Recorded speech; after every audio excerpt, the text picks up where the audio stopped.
नमस्कार साथियों, स्वागत है आप सभी का अंकित इंस्पायर्स इंडिया पर। अब तक आप लोग फिल्म धुरंधर देख चुके होंगे। नहीं देखे होंगे तो चर्चा तो आप तक पहुंच ही गई होगी, चाहे फिल्म समीक्षकों के माध्यम से हो या क्रिटिक्स के माध्यम से। आपने इस फिल्म के बारे में कुछ ना कुछ तो जान ही लिया होगा। आज हम ये क्यों कर रहे हैं? सेल बढ़ाने के लिए नहीं, ताकि आप जाएं और मेरे कहने पर धुरंधर देखें। लेकिन हां, धुरंधर से बहुत सारे लोगों के मन में कई सारे प्रश्न थे। प्रश्न ये थे कि धुरंधर में जिन कहानियों को दिखाया गया है, जिन किरदारों को दिखाया गया है, क्या वो किरदार वाकई में एग्जिस्ट करते भी हैं या फिर वो केवल एक फिक्शन है? और अगर ये केवल एक फिक्शन है तो फिर इस बात पर इतना ज्यादा क्यों हो एंड क्राई हो रहा है? क्यों फिल्म के अंदर वर्तमान और इतिहास से जुड़े हुए कुछ ऐसे व्यक्तियों को एज इट इज बनाने का प्रयास किया गया है जैसे वो जीवंत हैं? और इस तरह की घटनाओं को क्यों उठाया गया है जो भारत के इतिहास से जुड़ी हैं? ऐसे में भारत में धुरंधर को लेकर के खूब जबरदस्त चर्चाएं और डिबेट छिड़ी। आज हम अपने सेशन में इसका जिक्र क्यों कर रहे हैं? क्योंकि हाल ही में इंफॉर्मेशन ब्रॉडकास्टिंग की तरफ से धुरंधर फिल्म के अंदर कुछ कट लगाने का कहा गया और उस कट के पीछे जिम्मेदार था पाकिस्तान। ऐसा इस फिल्म में क्या दिखा दिया गया जिससे कि पाकिस्तान का एक क्षेत्र इस पर खफा हुआ और इसमें कट लगने की बात निकल कर आई? हालांकि अपडेट भी पहले ही दे देता हूं, आईबी ने बाद में इससे सफाई दी और कहा हमने ऐसा कुछ नहीं कहा है।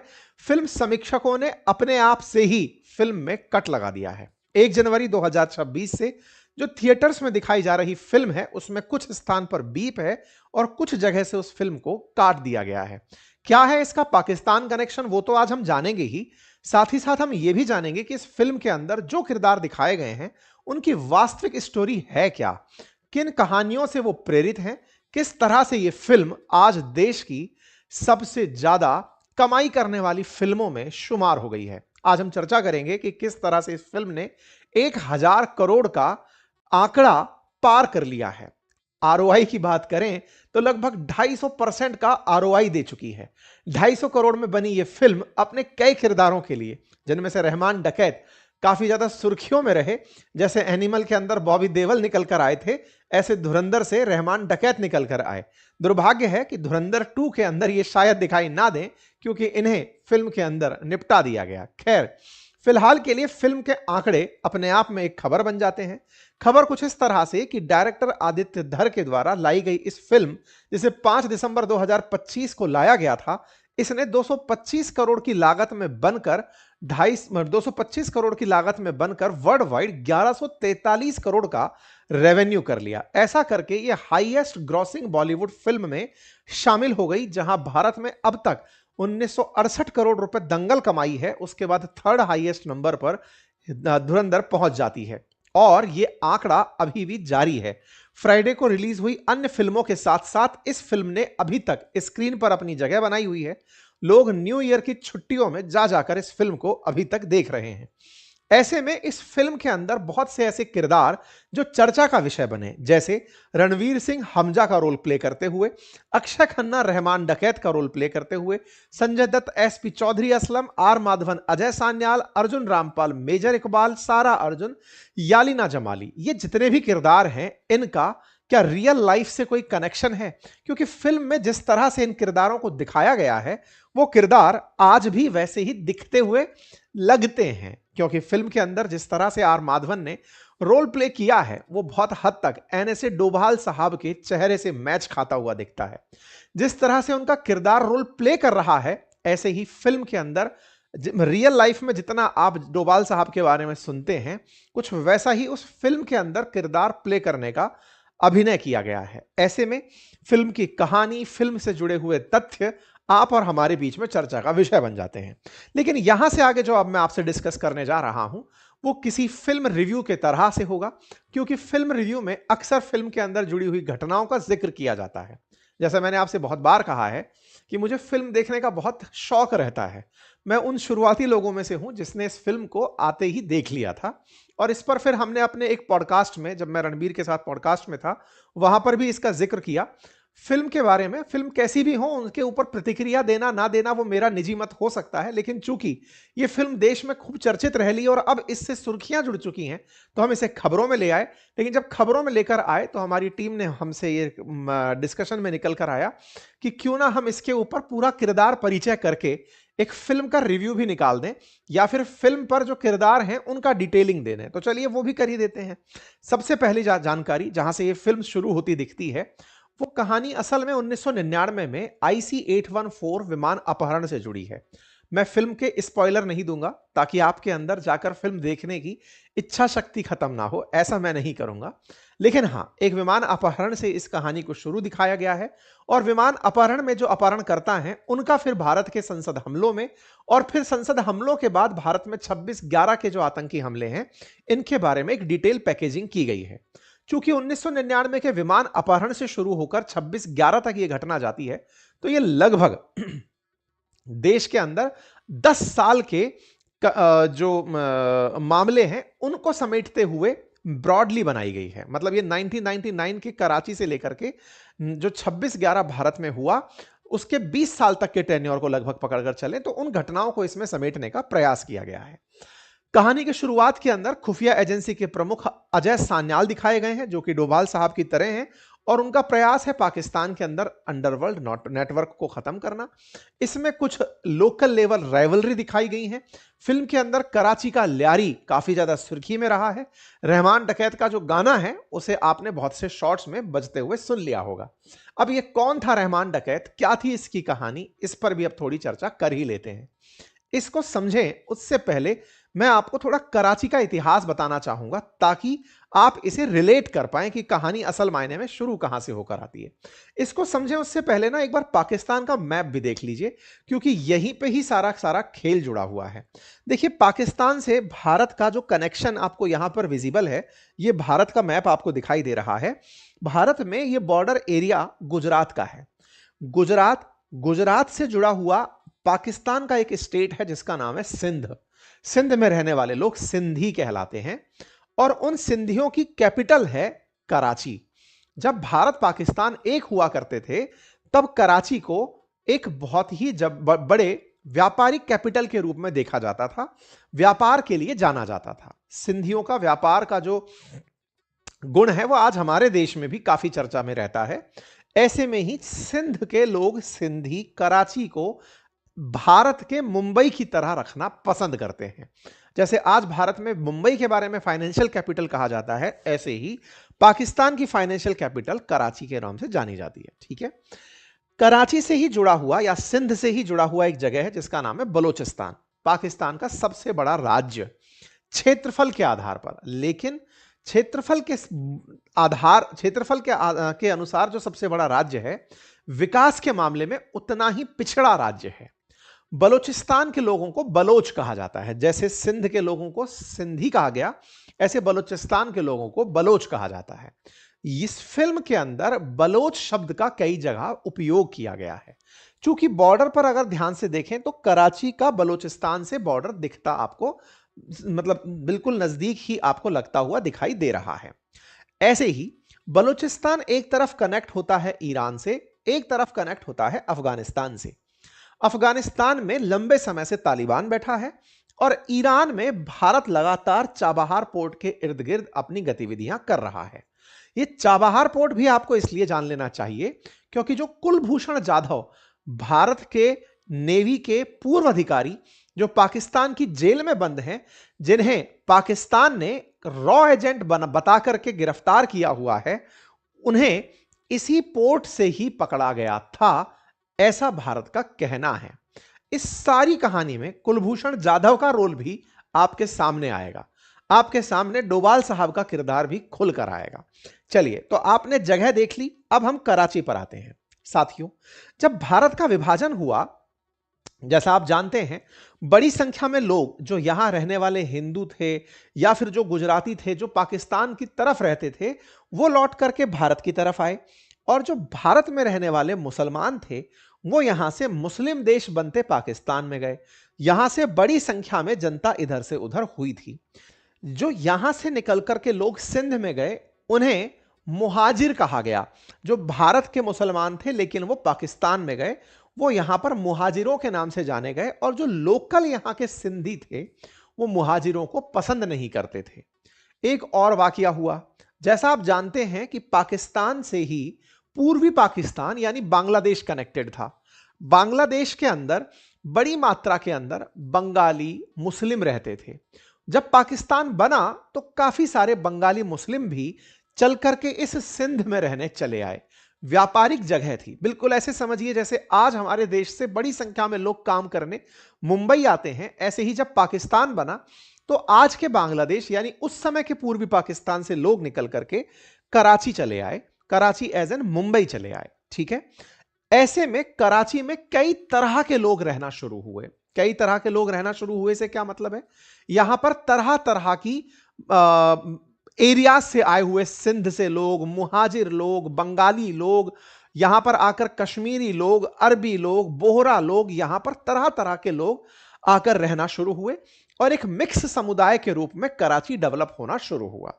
अब यह जानकारी मैंने आपको क्यों दी, क्योंकि इसमें इस किरदार का परिचय कराना है। किरदार कौन है फिल्म में, जिसे रहमान डकैत के नाम से बताया गया है, जिसे ल्यारी से कनेक्ट किया गया है। यह ल्यारी क्या है, असल मायने में कराची में एक जगह ल्यारी है जिसे गैंग वॉर्स के लिए जाना जाता था। अब यह गैंग वॉर्स किस बात की थी, असल मायने में जो लोकल सिंध के सिंधी थे वो सिंधी बाहर से आए हुए मुहाजिरों से एक तरह की नफरत करते थे, या फिर समझिए कि एक तरह से अपने आप को अलग रखते थे।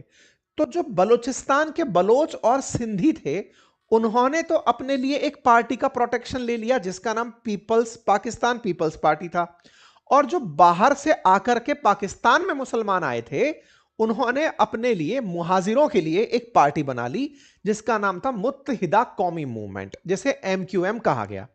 तो कराची में चूंकि बहुत सारे लोग अलग अलग जगह से आए थे, ऐसे समझिए जैसे अमेरिका में माइग्रेंट्स और अमेरिकन लोकल्स, उनके बीच में अब एक प्रकार की टसल है, ऐसे ही कराची के अंदर कराची के लोकल्स में सिंध और पड़ोसी बलोच, ये तो लोकल हुए, और जो बाहर से आए हुए लोग थे जो आए थे पाकिस्तान में पाकिस्तान का ही बनने के लिए, उन्हें लेकिन वहां पर अलग दोयम दर्जे का ट्रीटमेंट मिला, उन्होंने अपनी पार्टी MQM बना ली।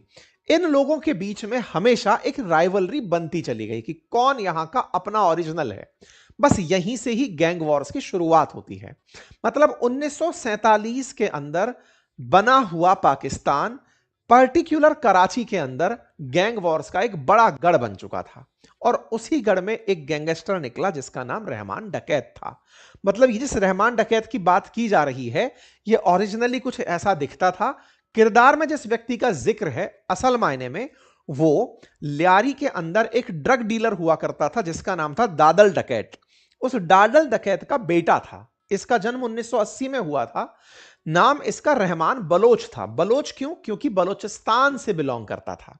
बलोचिस्तान से बिलोंग करके ल्यारी में कराची के अंदर एक समझिए जैसे मुंबई के अंदर अंधेरी, ऐसे कराची के अंदर ल्यारी एक जगह के रूप में पहचान लीजिए। ये वहां पर अपना व्यापार करता था, और व्यापार तो क्या, ड्रग सप्लाई करना, अवैध काम करना, अपने राइवल्स को मरवाना, ये इसका गैंगस्टरबाजी का काम था जो यहां पर किया करता था। यहां पर जब ये अपना काम फैला रहा था, इसी बीच में इसके पिता की हत्या हो जाती है। पिता की हत्या होती है तो ये राइवल गैंग के जो गैंगस्टर्स हैं जिसमें हाजी लालू का नाम सामने आया, ये उसकी टीम को ज्वाइन कर लेता है। लेकिन हाजी लालू का जो बेटा है अरशद पप्पू, वो इसके साथ दुश्मनी कर लेता है। इन दोनों के बीच में राइवलरी रहती है। इसने 13 साल की उम्र में ही पहला मर्डर कर दिया होता है। 15 साल की उम्र में अपनी मां को इसलिए मार दिया क्योंकि ये दूसरे गैंग के किसी पुरुष के साथ संपर्क में थी। इस तरह का आरोप लगाकर रहमान डकैत ने अपनी मां को मार दिया। तो रहमान डकैत कराची के अंदर एक गैंगस्टर के नाम पर बड़ा स्थापित डकैत के नाम से निकल कर आया। रहमान डकैत कराची में जिस तरह से प्रसिद्ध हो रहा था, कराची चूंकि व्यापारिक कैपिटल थी, अब इसे फिर से आप रिलेट कर सकते हैं मुंबई के अंदर जिस तरह से गैंगस्टर्स हुआ करते थे। Once upon a time in Mumbai के अंदर जिस तरह अजय देवगन को दिखाया है, हाजी मस्तान की तरह दिखाया है, बिल्कुल वैसे ही यहां पर भी रहमान डकैत अपने आप को लोगों के बीच में लोकप्रिय कर रहा था। राजनीति में आने का मन था, पीपीपी जो पार्टी थी उसके साथ समर्थन था, ल्यारी में एकजुट होकर बलोच के जो वोट थे, ल्यारी के जो वोट थे, वो पीपीपी पार्टी को दिलवाता था। ये सब काम इसके द्वारा चल रहे थे। लेकिन फिर वही खुद की मंशा बढ़ने लगी, पॉलिटिकल एम्बिशन इस व्यक्ति के जगने शुरू होते हैं। ये फिल्म में नहीं, रियल लाइफ में भी ऐसा ही हो रहा होता है। ये अपने द्वारा खुद की ही एक पार्टी का अनाउंसमेंट कर देता है, और उस अनाउंसमेंट के बाद से पीपीपी को लगने लगता है कि ये उसके लिए एक बड़ी चुनौती बन जाएगा, और जब इसने खुद की पॉलिटिकल पार्टी को शुरू करने का प्रयास किया तो फिर सरकार की तरफ से ही इसे दिक्कतें आना शुरू हो गई और इसे एक मोस्ट वांटेड क्रिमिनल घोषित कर दिया गया। मतलब कुल मिलाकर अर्थ यह था कि लियारी के अंदर रहमान डकैत अपने पॉलिटिकल एम्बिशंस के चलते, अपनी बनी पार्टी के चलते, ऑलरेडी जिस पार्टी को सपोर्ट करता था उस पार्टी के खिलाफ हो जाता है और इसी के चलते सरकार में बैठी पीपीपी इसको मरवाने का ऑर्डर जारी कर देती है। और जो ऑर्डर है वो दिया जाता है एसपी चौधरी को। एसपी चौधरी जिसका किरदार संजय दत्त ने निभाया है। संजय दत्त 2003 में भी पहले इसे गिरफ्तार कर चुके थे। इसका शूट आउट होता है, इसे मारा जाता है। कहा जाता है कि इस फिल्म के अंदर जो मोस्ट वांटेड क्रिमिनल के रूप में रहमान डकैत दिखाया है, इसे चौधरी जो एसपी चौधरी है वो 2009 के अंदर शूट आउट में इसे मार देता है। फिर इसका एक छोटा भाई होता है जिसका नाम है उजैर। वो बदला लेता है उन तमाम पुलिस वालों से और उन लोगों से जिन्होंने रहमान डकैत के खिलाफ दुश्मनी की थी। उजैर इसके काम को लंबे समय तक संभालता रहा है। मतलब इस फिल्म के अंदर रहमान डकैत का रोल प्ले कर रहे हैं अक्षय खन्ना और उजैर का रोल प्ले कर रहे हैं दानिश पंडोर। यहां पर जो फिल्म है वो कराची के अंदर उन दिनों चल रही गैंगस्टरबाजी को दर्शाने का भरपूर प्रयास है। आगे बढ़ते हैं।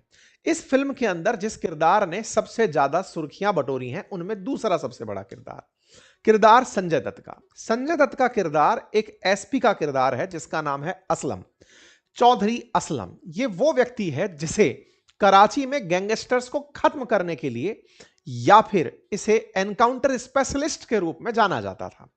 किरदार जिस तरह से फिल्म में दिखाया गया है, रियल में भी कराची में इस तरह का एक एसपी हुआ जो सफेद कुर्ता पाजामा पहनकर रहता था, हाथ में बंदूक और दूसरे हाथ में सिगरेट लेकर आमतौर पर देखा जाता था। इस व्यक्ति के बारे में जो पाकिस्तान में प्रसिद्ध है वो ये कि इसी ने ही कराची से रहमान डकैत और उसके बाद उजैर के नेटवर्क को खत्म किया था। यह वो व्यक्ति था जिसे सरकार का समर्थन था, लेकिन इस सरकार के समर्थन के बावजूद गैंगस्टर से राइवलरी के चलते इसे बहुत बार मारने का प्रयास हुआ। एक बार मारने के प्रयास में इसके घर पर ही एक आत्मघाती बम लेकर ट्रक घुस चुका था, हालांकि यह बच निकला। फाइनली मारा ये फिर भी एक आत्मघाती हमले में ही था। 2014 में एक तालिबानी ने, तालिबान पाकिस्तान वाला तालिबान, उसने आत्मघाती रूप से इसकी गाड़ी पर हमला किया, खुद को बम से उड़ाया और इसे भी उड़ा दिया। कुल मिलाकर के यह मारा गया। कहा गया कि उजैर के चाहने वालों ने इसे मारा था। तो इस फिल्म के अंदर हालांकि इस सीन को नहीं दिखाया है, मैंने आपको आगे तक की कहानी बताई है कि इसके साथ क्या हुआ, या फिर कहिए धुरंधर पार्ट 2 में हो सकता है आपके सामने ये सारी चीजें निकल करके आए। 2012 के अंदर सुसाइड बॉम्ब जब हुआ था तब तो इसका कुछ हुआ नहीं, लेकिन 2014 के अंदर इसका एक धमाके के अंदर आत्मघाती हमले में उड़ा दिया गया। फिल्म के अंदर फिर एक और किरदार जिसने सुर्खियां बटोरी वो था अर्जुन रामपाल का किरदार। अर्जुन रामपाल जिस किरदार को प्ले कर रहे थे वो था मेजर इकबाल का किरदार। मेजर इकबाल जो हैं उन्हें इलियास कश्मीरी से प्रेरित बताया गया है। अब ये इलियास कश्मीरी एक आतंकी था, आईएसआई का एजेंट बनकर काम कर रहा था। भारत के अंदर हो रहे आतंकी हमलों को, ये जो 26/11 के जो हमले थे, उन्हें पाकिस्तान से ऑपरेट करने वाला, सरकार से कनेक्ट करने वाला ये इलियास कश्मीरी ही था जिसे यहां पर अर्जुन रामपाल ने प्ले किया है। कहा गया मेजर इकबाल जो रोल प्ले कर रहा है और इलियास कश्मीरी, ये दोनों फिल्म के अंदर एक क्रूर और खूंखार मतलब आतंकी और आईएसआई के एजेंट के रूप में दिखाए गए हैं। यह हरकत उल जिहाद अल इस्लामी आतंकी संगठन से जुड़ा रहा है। किरदार में एक और किरदार जिसे देखते ही लोग बिल्कुल समझ गए कि आर माधवन केवल और केवल अजीत डोभाल जी का ही किरदार प्ले कर रहे हैं। तस्वीरों को अगर आप उठाकर देखें तो यहां पर डोभाल साहब के किरदार को एज इट इज कॉपी किए हुए आर माधवन दिख रहे हैं। इनका जो रोल है वो इस फिल्म की शुरुआत से लेकर अंत तक प्रासंगिक बना रहता है। ये वो व्यक्ति हैं जो पाकिस्तान को डिकोड कर चुके हैं कि पाकिस्तान भारत से युद्ध तो नहीं जीत सकता, इसीलिए वो प्रॉक्सी वॉर लड़ता है। प्रॉक्सी वॉर का मतलब हुआ भारत में आतंकवादियों को भेजना, भारत के साथ मतलब भारत के अंदर आंतरिक अशांति उत्पन्न करना, नक्सलवाद को समर्थन देना, खालिस्तान को समर्थन देना, भारत के आंतरिक अस्थिरता को बढ़ाने के लिए कम्युनल राइट्स को करवाना। भारत के अंदर प्रॉक्सी वॉर करने में पाकिस्तान बड़ा पैसा निवेश कर रहा है। चूंकि ये इस बात को समझ चुके हैं, तो इन्होंने ही पाकिस्तान में उसकी तरह ही प्रॉक्सी वॉर करने का निर्णय लिया। कि फिल्म में इनके किरदार को कुछ इस तरह दिखाया गया है कि जब आपने 2 दिन पहले यह सुना हो, मैं आज से इसे जोड़कर दिखा रहा हूं। कुछ दिनों पहले आपने सुना था कि दिल्ली के अंदर लाल किले के पास एक चलती कार के अंदर ब्लास्ट होता है। एक व्हाइट कॉलर डॉक्टर उमर, जिसने गाड़ी के अंदर अपना विस्फोटक पदार्थ भरा हुआ है, वो खुद को गाड़ी में उड़ा लेता है। भारत के इतने टॉप सिक्योर्ड दिल्ली जैसे इलाके में इस तरह का एक आतंकी हमला होना भारत की सुरक्षा के ऊपर एक बड़ा प्रश्न था। लेकिन अगले ही दिन पाकिस्तान की राजधानी में बिल्कुल इसी तरह इतने ही सुरक्षित इलाके में एक ब्लास्ट होता है, और उस ब्लास्ट को पाकिस्तान के पीएम खुद भारत द्वारा कराया गया ब्लास्ट बताते हैं। यह दर्शाता है कि भारत ने पाकिस्तान में इनके कारण एक ऐसा प्रॉक्सी नेटवर्क डेवलप कर लिया है, जो पाकिस्तान भारत में जो करता है वो तुरंत उसे वहां पर भी देखने को मिलता है। यह संभव हो पाया भारत की खुफिया एजेंसीज के कारण। फिल्म कुछ ऐसा स्थापित करते हुए दिख रही है। फिल्म में जो बातें स्थापित की गई हैं वो इन्हीं के थॉट प्रोसेस के अराउंड है। आपने इन दिनों बहुत सी ऐसी चीजें देखी होंगी, चाहे पहलगाम में आतंकी हमला देखा हो, उसके बाद ऑपरेशन सिंदूर भारत ने किया हो, पाकिस्तान के अंदर आए दिन जब भी आप कोई आतंकी हमला सुनते हैं, अब तो पाकिस्तान उसे सीधे सीधे भारत द्वारा प्रायोजित ही बता देता है। भारत ने ही बलोचिस्तानियों के थ्रू पाकिस्तान के अंदर अशांति कराई हुई है, भारत ने ही तालिबान पाकिस्तान के थ्रू पाकिस्तान में अशांति कराई हुई है, ऐसा पाकिस्तान क्लेम करता है। और इस फिल्म के अंदर इस प्रॉक्सी टेक्निक को विकसित करने के लिए डोभाल साहब का नाम चर्चा में रहता है। इन्हें सान्याल के रूप में दिखाया गया है, और वो इसे डिफेंसिव ऑफेंस की तरीके से जानते हैं कि हम लोग डिफेंस में रहकर ऑफेंस कर रहे हैं, क्योंकि पाकिस्तान हमारे साथ ऐसा करता आ रहा है। इस काम को करने के लिए उन्होंने किरदारों को विकसित करके पाकिस्तान में भेजने का भी रोल प्ले किया है। इन्हीं की कड़ी में आज की प्रासंगिकता से कुलभूषण जाधव का मामला जुड़का हुआ दिखाई देता है। मीडिया रिपोर्ट्स की माने तो पाकिस्तान में यह क्लेम किया जाता है कि चौधरी अजमल जो शेख है, जो एसपी है, उसको मरवाने के लिए कुलभूषण जाधव ने ही तालिबानी को तैयार किया था उस पर हमला कराने के लिए। नंबर 1, उजैर ने भी पुलिस को जो अपनी तरफ से एक्नॉलेज किया या स्वीकार किया, उसने भी कुलभूषण जाधव का नाम ही एक्सेप्ट किया था कि ये रॉ एजेंट होकर के हमारी मदद करता है, और हमारी मदद पाकिस्तान के अंदर जो भी एक्टिविटीज इंटरनल हैं उनको करवाने में मदद करता है। पाकिस्तानियों ने एक वीडियो कुलभूषण जाधव के मुंह से रिकॉर्ड करवा के भारत के सामने रखा, जिसमें कहा कि आपके लिए ये खुद स्वीकार कर रहा है कि मैं रॉ एजेंट हूं और भारत मुझे स्वीकार नहीं करेगा। कुलभूषण जाधव भारत की तरफ से ईरान में पोस्टेड थे, आफ्टर रिटायरमेंट प्राइवेट काम में लगे हुए थे। पाकिस्तानियों ने इन्हें ईरान से गिरफ्तार किया। भारत का यही स्टैंड है। कुलभूषण जाधव फिलहाल पाकिस्तान की जेल में है। पाकिस्तान दुनिया के सामने उन्हें भारत का एजेंट बताकर पेश करता है। फिल्म में जिस तरह से कुलभूषण जाधव का जिक्र है, एक अज्ञात व्यक्ति के रूप में जो भारत से निकलकर पाकिस्तान में अशांति पनपा रहा है, मतलब इसको भी जोड़ते हुए ये उजैर नाम का जो किरदार है और एसपी की मौत का जो किरदार है, वो यहीं से निकलकर जोड़ता हुआ दिखता है। कोई भी व्यक्ति कुलभूषण जाधव के रोल में वहां नहीं दिखाया गया है, लेकिन डोभाल साहब यानी कि सान्याल जो बने हुए हैं, वो वहां पर पाकिस्तान के अंदर नाम अलग अलग रखे गए हैं सबके, वो वहां पर बिल्कुल मिलते जुलते नाम रखे गए हैं, और वो वहां पर प्रॉक्सी एंटी प्रॉक्सी चीजें करते हुए दिखाई दे रहे हैं। सबसे इंपॉर्टेंट और सबसे ज्यादा चर्चित किरदार जो बना है रणवीर सिंह का। धुरंधर फिल्म के अंदर जो रणवीर सिंह हैं, इन्हें लेकर के कुछ दिनों पहले भी सुर्खियां आई थी, ये कहते हुए कि ये मेजर मोहित शर्मा हैं। असल में भारत के अंदर मेजर मोहित शर्मा की भी काफी सुर्खियां रही हैं। मेजर मोहित शर्मा का परिवार रणवीर के लुक और रणवीर के कार्यशैली को लेकर कोर्ट गया फिल्म के अंदर इस बात को उठवाने के लिए कि इन्होंने मेजर मोहित शर्मा के रोल को प्ले किया है विदाउट ड्यू क्रेडिट। मतलब पेरेंट्स ने इस बारे में कहा कि भाई आप लोग, इस बात पे धुरंधर फिल्म के निर्माताओं के ऊपर लीगल सूट भी हुआ था कि मेजर मोहित शर्मा के रोल को रणवीर प्ले कर रहे हैं, लेकिन कहीं इस बात को एक्नॉलेज नहीं किया गया है। अब ये मेजर मोहित शर्मा जो आपको तस्वीर में फिलहाल इन सेट में दिखाई दे रहे हैं, ये बहुत हद तक रणवीर इनके लुक को लेता हुआ दिखाई देता है। सवाल है, मेजर मोहित शर्मा थे कौन, क्या था इनकी पहचान, क्यों इस फिल्म के अंदर रणवीर सिंह को उनसे उनसे इंस्पायर्ड बताया जा रहा है कि रणवीर सिंह उनका किरदार निभा रहे हैं? तो पता चलता है कि मोहित शर्मा इंडियन आर्मी से थे और इंडियन आर्मी में रहते हुए वो अंडर कवर ऑपरेशंस को अंजाम दे रहे थे। भारतीय सेना में होते हुए उन्होंने अंडर कवर ऑपरेशन होकर के जो आतंकी संगठन हिजबुल मुजाहिदीन है उसे ज्वाइन कर लिया था। मेजर मोहित शर्मा अपने आप को इस तरह से पेश किए कि वो इफ्तिखार खान भट्ट हैं और उनके भाई को भारतीय सेना ने मार दिया है, उसका बदला लेने के लिए वो हिजबुल मुजाहिदीन ज्वाइन करना चाहते हैं। 2004 में मेजर शर्मा मुजाहिदीन ज्वाइन करते हैं। ज्वाइन करके दो बड़े आतंकवादियों को मारते हैं। उनमें से एक का नाम अबू तोरारा और दूसरे का नाम अबू सज्जार है।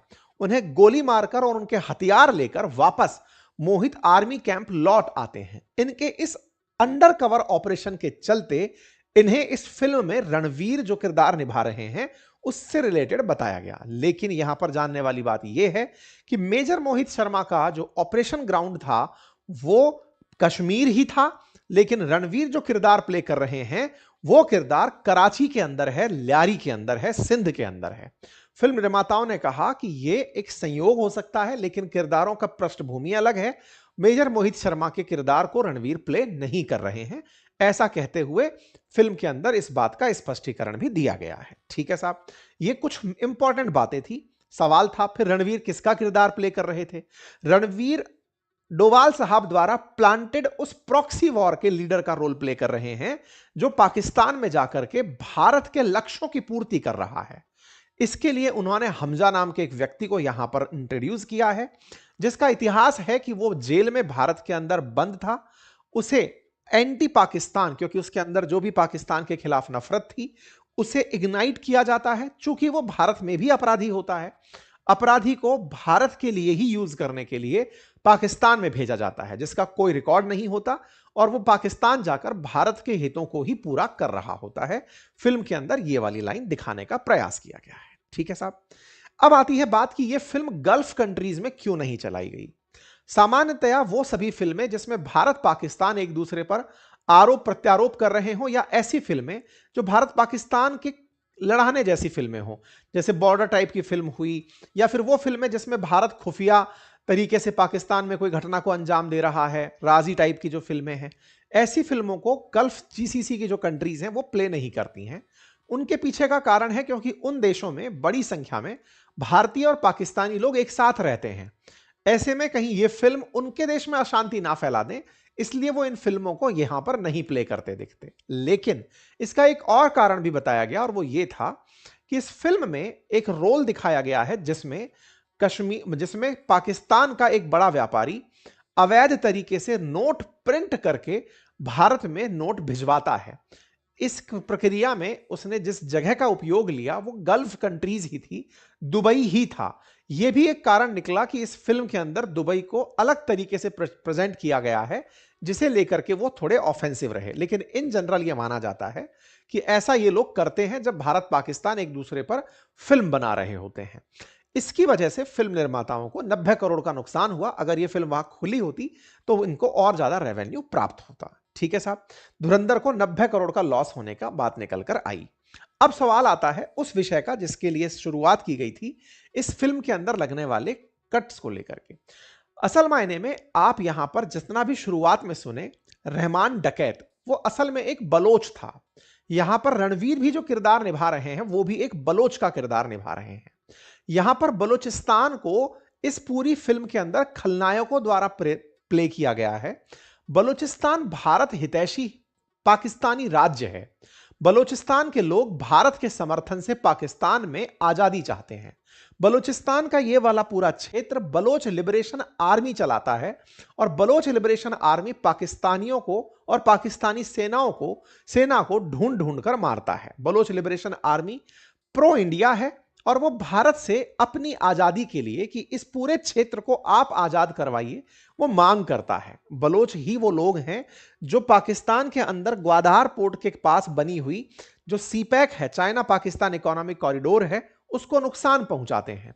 बलोच ही वो लोग हैं जो पाकिस्तान के अंदर जितने भी फॉरेन इन्वेस्टमेंट आते हैं या चीनी आते हैं उनके खिलाफ खड़े होते हैं, क्योंकि बलूचिस्तान के अंदर बड़ी मात्रा के अंदर माइंस हैं, मिनरल्स हैं, लेकिन उसकी एवज में यहां पर विकास नहीं है। यही बलोच लोगों का पाकिस्तानियों से सबसे बड़ा संघर्ष है। इस फिल्म में चूंकि बलोच को इस तरह दिखाया गया है कि वो अपराधी हैं, 26/11 के हमले में बलोच लोगों का ही योगदान रहा है। इस फिल्म में जिस तरह से दिखाया गया है, जब वो चौधरी एसपी बोलता है कि मगरमच्छ पर यकीन कर लो लेकिन बलोच पर नहीं, बोले ये बलोच लोगों को नीचा दिखाने जैसा है। इस बात से बलोच लोग परेशान हैं, आहत हैं। बड़ी संख्या में बलोच पर ऑलरेडी पाकिस्तानी सेना जुल्म करती है। बलोच भारत के समर्थन से चाहते हैं कि वो आजाद हों, लेकिन अगर उन्हें इस तरह से दिखाया जाएगा तो ये बलोच लोगों के आंदोलन को और भारतीय लोगों में बलोचों के प्रति जो सद्भावना है, सहानुभूति है, उसे कमजोर करेगा। इसलिए बलोचों की तरफ से ये डिमांड थी। ये फिल्म का एक दृश्य है, मैं नहीं प्ले करूंगा, जिसमें दिखाया गया है कि 26/11 का जो आतंकी हमला है, उस आतंकी हमले को किस तरह से बलोच ने, यानी कि रहमान डकैत ने बलूचिस्तान से अवैध हथियार मंगाकर अंजाम दिया था। इस फिल्म को मैं यहां पर प्ले नहीं कर रहा हूं, अदरवाइज कॉपीराइट आ जाएगा। इस बात पर मीर यार बलोच, जो कि बलोच रिप्रेजेंटेटिव हैं, इनकी तरफ से एक ट्वीट आता है और वो इस बात पर अपनी तरफ से प्रतिक्रिया देते हैं कि यह तरीका सही नहीं है। बलोच इस तरह से नहीं है। बलोच कभी भी रिलीजियसली मोटिवेटेड होकर या फिर नेवर वो Islamic slogan Allahu Akbar type के स्लोगन चैंट नहीं करते हैं। और इस फिल्म में जिस तरह से उन्हें प्रेजेंट किया गया है भारत विरोधी, बलोच भारत विरोधी कोई एक्टिविटी नहीं करते हैं। इनकी तरफ से इस बात का जिक्र किया गया है और इस जिक्र में कहा गया है कि पैसे के लिए कोई व्यक्ति अगर कोई अपराध कर रहा है तो किसी एक कम्युनिटी पूरी को इसके लिए टारगेट करना, जिसके प्रति भारत में और भारत के प्रति उसमें बड़ी सद्भावना है, वो एक बुरा मैसेज देता है। मीर यार बलोच समेत और भी तमाम बलोच इन्फ्लुएंसर्स ने और रिप्रेजेंटेटिव्स ने, चूंकि बड़ी संख्या में भारत के गुजरात में भी बलोच रहते हैं, गुजरात के जामनगर में लगभग 50,000 के आसपास बलोचों का रहना कोट किया जाता है। ऐसे में बलोच लोगों के द्वारा अपने ऊपर हुई इन टिप्पणियों को इस फिल्म में देखकर प्रतिक्रिया दी गई और रिक्वेस्ट किया गया कि इसे हटाया जाए। इसके दो मायने हैं। भारत के अंदर इंफॉर्मेशन ब्रॉडकास्टिंग कंपनी, ब्रॉडकास्टिंग जो संस्था है, अगर वो फिल्म निर्माताओं से यह कहे कि बलोचों को गाली मत दो, उन्हें यहां पर डिलीट मारो, ऐसे में भारत का सीधा सीधा इंटरफेरेंस पता चल जाएगा। इसलिए आईबी के नाम से पहले यह जानकारी बाहर आई, बाद में आईबी ने इनकार किया कि नहीं, हमने ऐसा नहीं करवाया है। फिल्म निर्माताओं ने खुद से ही इस फिल्म के अंदर कट लगा दिया है। शुरुआत में आईबी ने ऑर्डर किया एडिट करने का, ऐसी रिपोर्ट निकल कर आई, बाद में इसका खंडन आया कि नहीं, 2 शब्दों में म्यूट और एक डायलॉग को बदलने की बात जो है वो हमने नहीं, फिल्म निर्माताओं ने खुद से ही कर ली। खैर, फिलहाल के लिए जो धुरंधर के अंदर फिल्म मेकर्स के द्वारा चेंजेस किए गए हैं वो स्वतः ही स्फुरित तरीके से किए गए हैं, यह बताया जा रहा है। इसके पीछे मंतव्य यह हो सकता है कि आईबी सरकारी तरीके से इस पर अगर काम करती है तो पाकिस्तान इसे उठाकर फिर दुनिया भर में दिखाता फिरेगा कि देखो, भारत सरकार खुद बलोच लोगों को इसलिए नीचा नहीं दिखाना चाहती क्योंकि ऐसा करने पर उनके राज पता चल जाएंगे कि भारत बलोचों को भड़काता है। खैर, जो भी है, फिलहाल के लिए 1 जनवरी से 3 जगह पर इस फिल्म के अंदर 2 जगह बीप और 1 जगह डायलॉग परिवर्तन कर दिया गया है। ऐसे में आने वाले समय में, यानी 1 जनवरी के बाद देखने वाले लोगों को बलोच लोगों पर हो सकता है टिप्पणी देखने को ना मिले। उम्मीद है कि हमने एक डिटेल विश्लेषण इस फिल्म के किरदारों का, घटनाओं का करने का प्रयास किया है। इसमें बहुत सी घटनाएं, जैसे 26/11 का आतंकी हमला इसके अंदर है, इसके अंदर कराची के अंदर जो इसके अंदर जो विमान हाईजैक है उसका डिटेलिंग है। कभी भविष्य में अगर रिक्वायर हुआ तो उस पर भी आपके सामने जिक्र लेकर आएंगे। खैर, फिलहाल धुरंधर का इतिहास अभी, मतलब धुरंधर का जो रिकॉर्ड है वो बनता चला जा रहा है और इसका पार्ट 2 मार्च में अपेक्षित है। जैसा भी होगा, फिलहाल के लिए इतना ही। जानकारी अगर आप लोगों को पसंद आई हो तो इसे अवश्य साथियों से साझा करिएगा। चैनल पर नए हैं तो सब्सक्राइब कर लीजिए। और हाँ, ईयर एंड सेल जो 1-2 दिन बढ़ाई गई थी, क्योंकि बहुत सारे साथियों ने कहा था कि वो न्यू ईयर पे कोर्सेज परचेज करना चाहते हैं, आज ये मध्य रात्रि समाप्त कर दी जाएगी। अगर आपने नए साल में कोर्सेज परचेज करना, बातें बाजार की और अपनी पाठशाला से करने का डिसीजन लिया है, तो आप जाकर इसको एक्सेस कर सकते हैं। बहुत बहुत धन्यवाद।